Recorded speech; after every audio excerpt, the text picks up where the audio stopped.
আসসালামু আলাইকুম ওয়া রাহমাতুল্লাহ। প্রিয় দর্শক, আজকের পর্বে আমরা আলোচনা করব নাবালিগ ছেলের তারাবির ইমামতি জায়েজ আছে কিনা। সম্প্রতি গতকালকেও আমরা দেখেছি বিভিন্ন জায়গায় ছোট্ট হাফেজদেরকে দিয়ে তারাবি পড়ানো হয়েছে এবং সেই ভিডিওগুলো ফেসবুকে আপলোড করানো হয়েছে। হযরত ওমর ইবনে আব্দুল আজিজ রাহিমাহুল্লাহ তাবেঈনদের বক্তব্য, ইমাম আবু বকর ইবনে আবি শাইবা রাহিমাহুল্লাহ মুসান্নাফ ইবনে আবি শাইবাতে এনেছেন। তারা বলেছেন, লা ইয়াউম্মুল গুলাম ক্বাবলা আন ইয়াহতালিমা ফিল ফারাইদি ওয়ালা ফি গায়রিহা, যে অপ্রাপ্তবয়স্ক ছেলে সে ফরজ নামাজের ইমামতি করতে পারবে না এবং ফরজ নামাজ ছাড়াও অন্যান্য কোনো নামাজও সে কি করতে পারবে না, ইমামতি করতে পারবে না। আমার কাছে রয়েছে ফতোয়া শামী, আপনারা দেখতে পাচ্ছেন আমার কাছে রয়েছে ফতোয়া শামীর 2 নম্বর খণ্ডের 386 নম্বর পৃষ্ঠায় বলা হয়েছে যে কোনো পুরুষের মহিলার পিছনে ইক্তেদা করা জায়েজ নেই, মানে মহিলাকে ইমামত বানানো জায়েজ নেই। ওয়া সাবিয়্যিন মুতলাকান, এবং ছোট্ট ছেলেকে ইমাম বানানো জায়েজ নেই। ওয়ালাউ ফি জানাজাতিন ওয়া নাফলিন আলাল আসাহ, চাই সেটা জানাজার নামাজ হোক অথবা যে কোনো নফল নামাজ হোক, সেটা তারাবি হোক বা অন্য যে কোনো নামাজ হোক, কোনো নামাজে বিশুদ্ধ মত হলো যে সবি তথা শিশুকে, অপ্রাপ্ত বয়স্ক ছেলেকে ইমাম বানানো জায়েজ নেই। আমার কাছে রয়েছে ফতোয়ায়ে দারুল উলুম দেওবন্দ, আপনারা দেখতে পাচ্ছেন ফতোয়ায়ে দারুল উলুম দেওবন্দ রয়েছে আমার কাছে। ফতোয়ায়ে দারুল উলুম দেওবন্দের 3 নম্বর খণ্ডে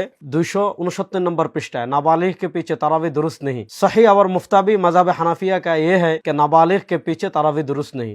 বিশুদ্ধ এবং হানাফি মাযহাবের গ্রহণযোগ্য ফতোয়া হলো কোন অপ্রাপ্ত বয়স্ক ছেলের পিছনে তারাবির নামাজ পড়া জায়েজ নেই। সেখানে আর আদ-দুরুল মুখতারের ইবারত আনা হয়েছে, আরো অনেক ফতোয়ার কিতাব যেমন আমার কাছে ফাতুল কাদির রয়েছে, সেখানে যদিও বালাখের কিছু আলেমদের মতামত উল্লেখ করা হয়েছে, কিন্তু তারপর সেটাকে কি করা হয়েছে, খণ্ডন করে বিশুদ্ধ মত বলা হয়েছে যে অপ্রাপ্ত বয়স্ক ছেলের পিছনে তারাবির নামাজ পড়া জায়েজ নেই।